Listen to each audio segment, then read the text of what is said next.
Samajwadi party महिला समाज ने मैनपुरी की सांसद डिंपल यादव पर मौलाना साजिद रशीदी द्वारा की गई अभद्र टिप्पणी को लेकर बरेली में आज जोरदार प्रदर्शन किया और नारेबाजी की। महिला सभा की जिलाध्यक्ष स्मिता यादव के नेतृत्व में कार्यकर्ताओं ने एसपी सिटी मानस पारिक को ज्ञापन सौंपते हुए मौलाना के खिलाफ सख्त कार्रवाई की मांग की है। आपको बता दें, स्मिता यादव ने कहा कि डिंपल यादव महिलाओं की आवाज़ हैं, जिन्होंने हमेशा नारी गरिमा और सशक्तिकरण के लिए संघर्ष किया। ऐसे में उनके खिलाफ की गई आपत्तिजनक टिप्पणी सिर्फ उनका नहीं बल्कि देश की हर महिला का अपमान है। उन्होंने आरोप लगाया कि इस तरह के बयान समाज में महिलाओं के खिलाफ दुर्भावना फैलाने की साजिश का हिस्सा हैं।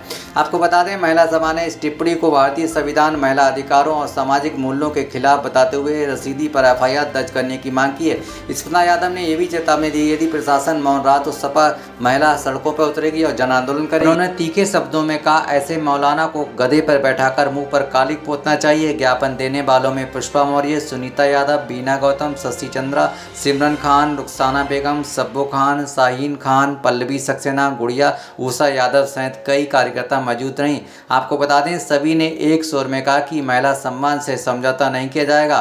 इस प्रदर्शन से स्पष्ट कर दिया है कि समाजवादी पार्टी महिलाओं के सम्मान की लड़ाई पूरी ताकत से खड़ी है। आज मामला हमारी सांसद डिंपल भाभी जी के लिए जो अपशब्द बोले गए हैं, उससे हम लोग एप्लीकेशन देने आए हैं उस मौलाना के खिलाफ, जो मौलाना केवल कहने का मौलाना है। और ऐसे मौलाना पंडित जो भी हों, हम उनके खिलाफ ऐसे ही आवाज उठाते रहेंगे। उन्होंने विरोध किया है कि मस्जिद के अंदर गई महिलाओं को नहीं जाना चाहिए और वस्त्रों को लेकर के उनके कहा, क्या कहना चाहिए? देखिए, वही खाली अकेले मौलाना नहीं है, बहुत मौलाना थे वहाँ पे जो वो कोई अपने आप से नहीं पहुँच गई होंगी, उनको ऐसा गेस्ट बुलाया गया होगा, वो तभी गई है। और वो अपने पति के साथ गई है, वो अखिलेश भैया के साथ गई हुई है। और इस बात पे टिप्पणी करना कि उनको जाना नहीं चाहिए था, वो होता कौन है कहने वाला। हम तो पहले ये बोलेंगे कि क्योंकि वो मौलाना है ही नहीं एक्चुअल में, उसके नजरों में इतनी गंदगी भरी हुई है, उसको ये नहीं पता कि वो किसके लिए क्या शब्द बोल रहा है। जिनके खुद के बच्चे छोटे छोटे कपड़े पहन के विदेशों में और मॉलों में घूमते हैं, और उनको तो बिल्कुल भी ये रास नहीं आना चाहिए कि ऐसे शब्दों का प्रयोग करें। ऐसे मौलाना क्या करना चाहिए?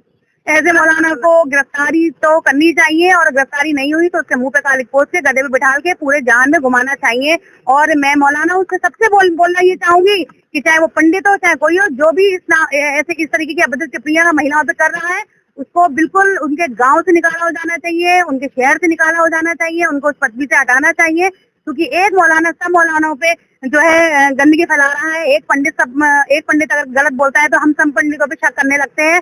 तो मैं उन जो सही में पंडित हैं, जो सही में मौलाना है, मैं उनसे कहना चाहूंगी कि ऐसे लोगों के खिलाफ अवश्य आवाज उठाएं। सुनीता यादव। मैं ये कहना चाहती हूँ, जो सबसे बड़ी पंचायत है लोकसभा, उसकी सदस्य होते हुए और ये जो राशिद बोल रहे हैं, कितना गलत बोल रहे हैं। और साड़ी तो परिधान है, और तो सारे कपड़े तो बेकार है, लेकिन साड़ी तो एक सभ्यता की वो है। तो साड़ी पहन के अगर चली गई तो ये बात इकरा हसन को बताना चाहिए था ना, कि आप सिर पे पल्ला करिए। हम किसी को अगर ले जाते हैं तो ये भी तो बोलते हैं कि आप ऐसे। उन्होंने इस तरह के अपशब्द बोले हैं, उसको क्या करना चाहिए? तो जो अपशब्द बोले हैं, तो मैं तो ये चाहती हूँ कि उनको कार्रवाई हो और सरकार उनकी उन्हें जेल में भेजे। 4-6 महीने जेल में रहेंगे तो उनके दिमाग अपने आप सही हो जाए। मौलाना क्या नाम है? राशिद, कहाँ के हैं? दिल्ली के।